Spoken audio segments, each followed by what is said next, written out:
Welcome to happy in 64 R channel. இன்னைக்கு நம்ம பார்க்க போகிறது அத்திக்காய். அத்திக்காயை வச்சு நம்ம எப்படி கூட்டு செய்யலான்றதாங்க பார்க்க போகிறோம். அத்திக்காயில் முதல்ல அந்த காம்பு பகுதியை நம்ம எடுத்துடணுங்க. ஏன்னா முத்தி இருந்தால் அந்த காம்பு பகுதியை நம்ம நீக்கும் போது ஒரு சின்னதாக பால் வரும். ஸோ ஒரு காம்பையும் நம்ம நீக்கிட்டு அதில் இருந்த பாலெல்லாம் எடுத்துட்டு ஸோ நல்லா தண்ணியில் போட்டு நல்லா அலசும் போது அந்த பால் எல்லாம் போயிடுங்க. ஒரு 2-3 தடவை தண்ணியில் போட்டு நல்லா அலசுங்க. இந்த அத்திக்காய் பார்த்தீங்கன்னா கிராமத்துல தான் பொதுவாக கிடைக்கும்.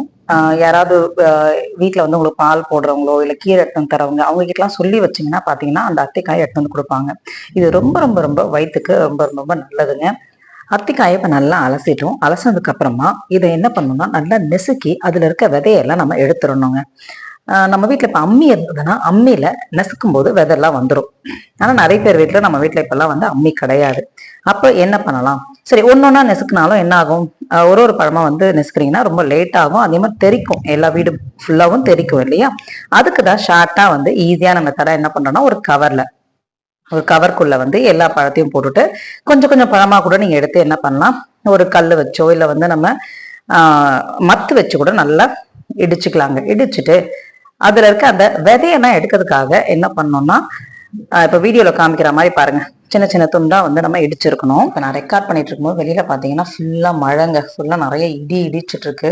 ஸோ இதுக்குன்னே பாத்தீங்கன்னா சிண்டு அந்த இடியை பார்த்துட்டு ஏதோ பட்டாசு தான் வெடிக்கிறாங்கன்னு நினைச்சிட்டு ரொம்ப கத்திக்கிட்டே இருந்தான். அவன் கத்துறான்றதுனால என்னால ரெக்கார்ட் பண்றதுக்கு ரொம்ப கஷ்டமா இருந்தது. ஒரு வழியா கொஞ்சம் கொஞ்சமா போட்டு போட்டு நிறைய நம்ம இடிச்சாச்சு. இடிச்சுட்டு அதுல இருக்க விதையெல்லாம் 2-3 தடவை அலசிட்டு எடுத்துடணும். எடுத்துட்டு இப்ப என்ன பண்றான்னா இன்னொரு பக்கம் குக்கர்ல பச்சைப்பருப்பை ஒரு 2-3 தடவை நம்ம தண்ணி போட்டு அலசி குக்கர்ல போட்டிருக்கோம் வேக வைக்கிறதுக்கு.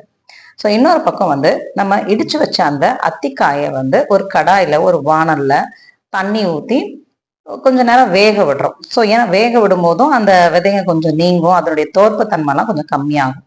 அதுக்கப்புறம் குக்கர்லயே என்ன பண்றோம், வெங்காயம் தக்காளி எல்லாம் போட்டு அதுல உப்பு, மிளகாத்தூள், மஞ்சள் தூள் எல்லாத்தையும் போட்டுடணும். போட்டுட்டு அது வெந்துட்டு இருக்கும் போது இந்த பக்கம் நம்ம அத்திக்காயும் வெந்துட்டு இருக்கோம் இல்லையா?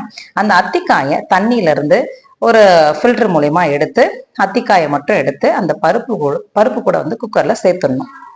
எல்லா அத்திக்காயும் நம்ம குக்கர்ல சேர்த்ததுக்கு அப்புறமா என்ன பண்ணுங்க, நல்லா ஒன்னோட ஒண்ணு கலக்கி விட்டுருங்க. கலக்கி விட்டுட்டு நீங்க கொஞ்சம் டேஸ்ட் பண்ணி பாருங்க. உப்பு கம்மியா இருந்தாலோ இல்ல காரம் அதிகமா இருந்தாலோ எல்லாத்தையும் போட்டுருங்க. போட்டுட்டு குக்கர்ல ஒரு 4-5-6 விசில் வரட்டுங்க. நல்ல விசில் வந்ததுக்கு அப்புறமா விசிலை எடுத்துட்டு குக்கரை திறந்து பாருங்க. ஓரளவுக்கு நல்லாவே குழஞ்சிருக்கும். ஸோ நல்லா கலந்து விட்டுருங்க. கலந்து விட்டுட்டு இன்னொரு பக்கமா நம்ம என்ன பண்ண போறோம், தாளிப்பு பண்ண போறோம். ஸோ தாளிச்சுக்குங்க. கொஞ்சம் எண்ணெய் விட்டு கடுகு போட்டு கருவேப்பிலை போட்டு தாளிச்சு அவ்வளவுதாங்க. கூட்டுல நீங்க சேர்த்துட்டீங்கன்னா கூட்டு ரெடி. இன்னைக்கு எங்க வீட்டுல அத்திக்காய் கூட்டோட மாம்பழத்தை நல்லா வாஷ் பண்ணி நல்லா ஸ்லைஸ் பண்ணி கொடுத்துட்டேன். ஸோ எங்க வீட்டுல எல்லாரும் சாப்பிட்டாச்சு. நீங்களும் உங்க வீட்டுல ட்ரை பண்ணி பாருங்க.